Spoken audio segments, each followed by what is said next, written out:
నమస్తే, welcome to nationalism. నేను మీ అమోఘ్ దేశపతి.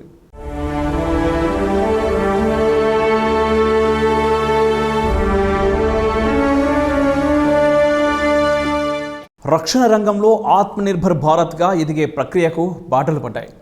భారతదేశం ప్రపంచంలోనే అతిపెద్ద సైనిక శక్తిగా ఎదిగే చర్యలు బలోపేతమవుతున్నాయి.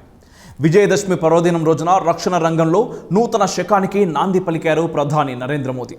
రక్షణ రంగంలో శతాబ్దాల విదేశీ ఆధారిత వ్యవస్థకు చరమగీతం పాడారు. అభివృద్ధికి, నవీకరణకు నోచుకొని రక్షణ ఉత్పత్తి కర్మాగారాలను తెరదించి వాటి స్థానంలో 7 స్వదేశీ కంపెనీలను ఏర్పాటు చేసింది భారత ప్రభుత్వం.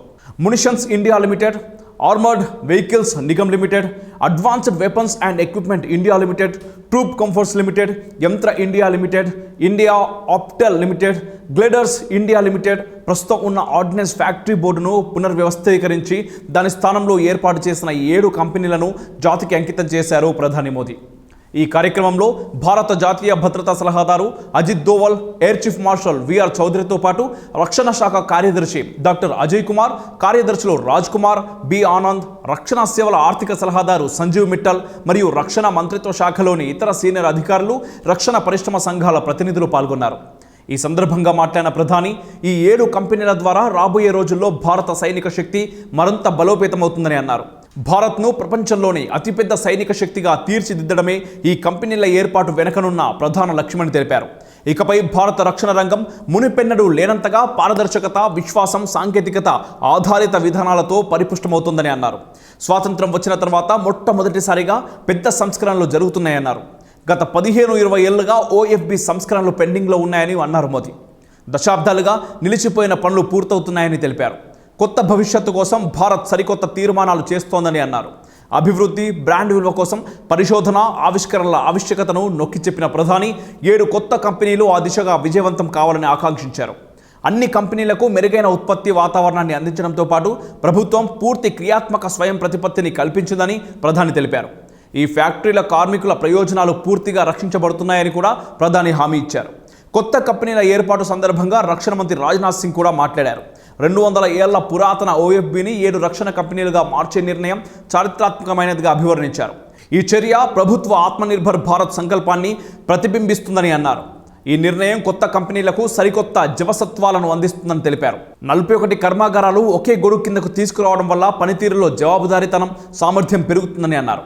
ప్రస్తుతం ఉన్న యుఎఫ్బి వ్యవస్థలోని వివిధ లోపాలను అధిగమించడానికి ఈ కంపెనీలు దోహదం చేస్తాయని రాజ్నాథ్ సింగ్ అభిప్రాయపడ్డారు. అంతేకాదు, కంపెనీల్లో పోటీతత్వం పెరగడమే కాకుండా ఎగుమతులతో సహా మార్కెట్లో కొత్త అవకాశాలను అన్వేషించడానికి ప్రోత్సాహం లభిస్తుందని రక్షణ మంత్రి విశ్వాసం వ్యక్తం చేశారు. ఇప్పటికే ఓఎఫ్బి కర్మాగారాల్లో పనిచేస్తున్న 80,000 ఉద్యోగులకు భరోసా కల్పించారు రాజ్నాథ్ సింగ్. ఉద్యోగుల ప్రయోజనాలను పరిరక్షించడంలో ప్రభుత్వం నిబద్ధతతో వ్యవహరిస్తుందని తెలిపారు.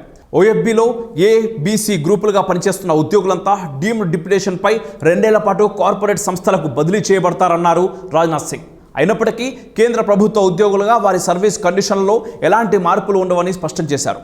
300 ఏళ్ల క్రితం నాటి ఆర్డినెన్స్ ఫ్యాక్టరీ బోర్డును రద్దు చేసి ఆ స్థానంలో 7 ప్రభుత్వ రంగ సంస్థలను ఏర్పాటు చేయడం ద్వారా రక్షణ రంగంలో నూతన మార్పునకు మోదీ సర్కార్ శ్రీకారం చుట్టింది.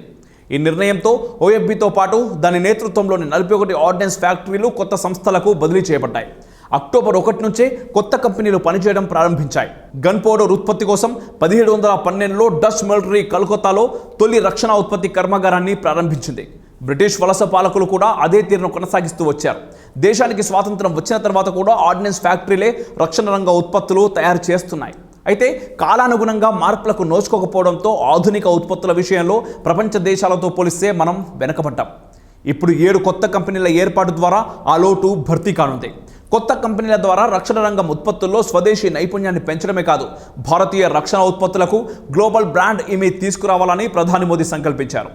ఆర్డినెన్స్ ఫ్యాక్టరీలు ఒకప్పుడు ప్రపంచ స్థాయి నైపుణ్యాలను కలిగి ఉండేవి. మొదటి ప్రపంచ యుద్ధం సమయంలోనే ప్రపంచం వీటి సత్తాను చూసింది. అయితే స్వాతంత్రం వచ్చిన తర్వాత విదేశీ ఉత్పత్తులపై ఆధారపడడంతో ఆర్డినెన్స్ ఫ్యాక్టరీలు నిర్లక్ష్యానికి గురయ్యాయి. స్వాతంత్రం వచ్చిన తర్వాత కూడా ఓఎఫ్బిలు కాలానుగుణంగా అప్గ్రేడ్ కాలేదు. మారుతున్న టెక్నాలజీకి అనుగుణంగా మార్పులు చోటు చేసుకెళ్లేదు. గత ప్రభుత్వాలు వీటిని ఏమాత్రం పట్టించుకోలేదు. గత పాలకుల రక్షణ రంగ ఉత్పత్తుల కోసం భారత్ను విదేశాలపై ఆధారపడేలా చేశారు. అవినీతి, బంధుప్రీతితో రక్షణ రంగ ఒప్పందాల్లో కుంభకోణాలను తెరరేపారు. వందలు వేల కోట్ల స్కామ్లు చేశారు. దేశానికి స్వాతంత్రం సిద్ధించిన 7.5 దశాబ్దాల తర్వాత మోదీ ప్రభుత్వ కృషితో రక్షణ రంగంలో స్వదేశీ నినాదం బలంగా వినిపిస్తోంది. ఆర్డినెన్స్ ఫ్యాక్టరీ బోర్డు స్థానంలో ఏర్పాటైన ఈ కొత్త 7 రక్షణ సంస్థలు మన రక్షణ వ్యవస్థ రూపురేఖలను మార్చనున్నాయి. విదేశీ దిగుమతులను గణనీయంగా తగ్గించి స్వదేశీ ఉత్పత్తులను పెంచడంలో కీలక పాత్ర పోషించనున్నాయి.